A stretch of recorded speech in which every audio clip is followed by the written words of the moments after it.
Goals are major to a genuinely success-oriented person. Without them, you're just playing around. The difference between a goal-directed individual and someone without goals is like the difference between a Wimbledon champion and a kid batting a tennis ball around on a court with no net. No opponent to bring out the best in him, and no way of keeping score. Despite everything that's been written about the importance of goal setting, very few people actually put it into practice. It's always amazed me the way the average guy puts more thought and effort into planning his 2-week vacation than he devotes to planning his life. What's he taking a vacation from? He hasn't really decided what he's trying to do in life, but for 2 weeks out of the year, he just decides he wants to do something else. And this is what he plans very carefully. Challenge creates strong character, and goals represent challenge in its most positive form. Leaders have their personal goals clearly in focus, as well as the goals of the organization. In fact, one of the principal responsibilities of leadership is defining goals for the vast majority of people who aren't able to do it for themselves. Over the years, I've developed some ideas about effective goal setting, and I'd like to share those with you in a moment. And I also want to point out some traps of goal-directed behavior that aren't usually talked about, but that certainly ought to be. When I was a kid, I used to dream what it would be like to buy a ticket on a railroad train and just go someplace. I really didn't think about where I'd be going or how long it would take to get there. I just loved the idea of getting on the train and just letting it take me someplace. I guess there's still something appealing about that idea, but it's not really the way you want to live your life as a mature human being. When you grow up, you buy a ticket on a train or a plane because you want to go someplace, and you know exactly where you're going. You may have to change planes in a different city. Your flight may be canceled, and you may have to switch to another flight. You may not feel like talking to the person seated next to you, but you will persist.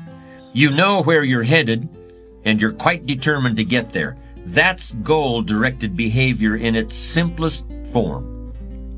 There are short-term goals and long-term goals. Sometimes you're flying across the country. Other times you're just walking down to the corner grocery store. Long-term goals are the equivalent of a major journey.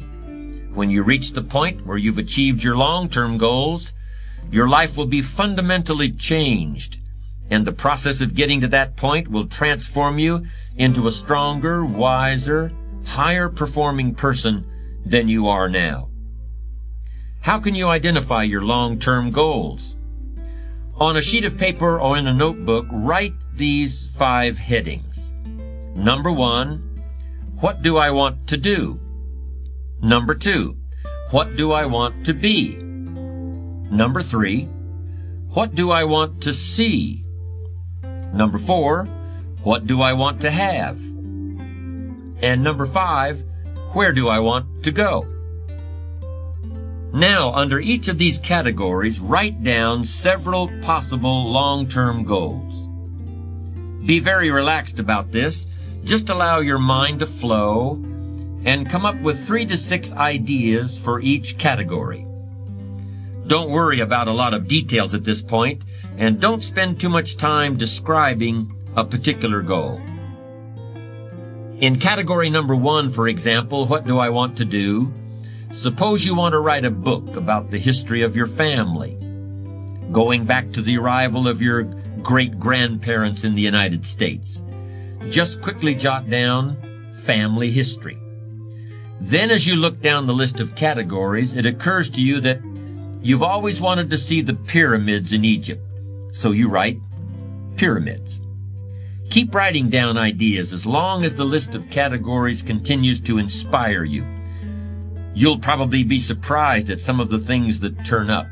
You may have kept a great many desires and aspirations hidden in the back of your mind, but the opportunity to write them down will move them to the forefront of your consciousness. That's one of the benefits of this technique. When you're satisfied with your list of long-term goals, read through the list once again. Then, beside each item, write the number of years that you believe it will take you to achieve that particular goal. It's best to round off the numbers into 1 year, 3 year, 5 year, 10-year categories. For example, you may estimate that it will take you 10 years to research and write the book on your family history. But you'll need only 5 years to get yourself into a position where you can take a trip to the pyramids. Create a time frame like this for every one of your long-term goals. Immediate goals, those that will take less than a year to achieve, are important too, of course, and we'll deal with those separately in a moment. When you're finished entering your time frames, there should be a fairly balanced distribution of all your goals. If there are many 1- and 3-year objectives, but only a few in the 10-year category, maybe you need to think more about what you really want your life to add up to. What kind of life you really want to build over the long run. But if there's a preponderance of 10-year goals, and relatively few of the shorter-term variety, this may be an indication that you're putting things off, that you're focused too much on where you'll be at the end of the day and not enough on what you can accomplish right now. Keep working on your list, adding and subtracting goals with various time frames until you've created a more or less even distribution. Now comes the really challenging and interesting part. So far, you've just been adding things to the list, but now it's time to start making some selections. Now you're going to start asking yourself what's really important compared to what might just be sort of fun. Choose 4 goals from each of the 4 time frames, 1 year, 3 year, 5 year, and 10 year. Now you have 16 separate goals. So far, you've only referred to them in shorthand fashion, but now you're going to start seeing them very, very clearly in your mind's eye. You're going to see each goal just as if it were being realized this very minute. And you're going to write down a detailed description of exactly what you see.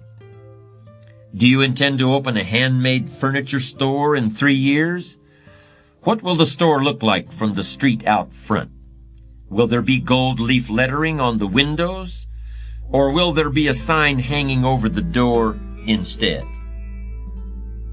How many square feet will the store contain? Will there be a showroom area for the furniture in front and a workspace in back? Or will the furniture be built at a different location? Do you intend to have any employees, or will you run the business entirely by yourself? Think of all the questions that need to be answered in order to see your goal with absolute clarity. And then write the information down in a notebook or on a piece of paper. That will become one of your most important personal possessions. But that's not all. Any goal is a powerful motivator only if there's a powerful reason behind it. Why do you want to achieve your goals? Why do you want to own a handmade furniture store, or a private airplane, or a newspaper in a small town in Vermont?